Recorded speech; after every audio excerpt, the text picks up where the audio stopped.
কালকে তো সন্ধেবেলায় বললামই যে আমি চাকদায় এসেছি, আর চাকদাতে এখানে এখন আমি আর দাদা রয়েছি।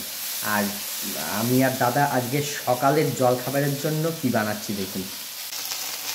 এই যে এখন হচ্ছে ভেন্ডি ভাজা হচ্ছে, আর এই ভেন্ডি ভাজার মধ্যে এই যে ডিম গোলা রয়েছে এখানে, এই ডিমটাই ভেন্ডি ভাজার মধ্যে দিয়ে দেওয়া হবে।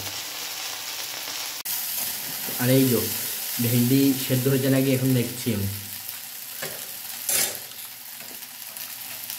হয়েছে সেদ্ধ। এই যে ভেন্ডিটা হয়ে গেছে এখন ভাজা ভাজা, এইবারে এর মধ্যে ডিম ঢেলে দিল। এখন ডিম দিয়ে ভেন্ডিটার গায়ে আর কি পুরো লেগে যাবে একদম ডিমগুলো। এটা একটা কী রেসিপি এটা আমি জানি না, এটার নাম হচ্ছে ডিম ভেন্ডি। যা মনে এসছে তাই করছি আমি আর দাদা মিলে। এই যে আমাদের ডিম ভেন্ডি ভাজা হয়ে গেছে। ডিম ভেন্ডি ভাজা করে এখন ঘরে এসে বসলাম, এরপরে রুটি হবে, রুটি দিয়ে এই ডিম ভেন্ডি ভাজা খাওয়া হবে।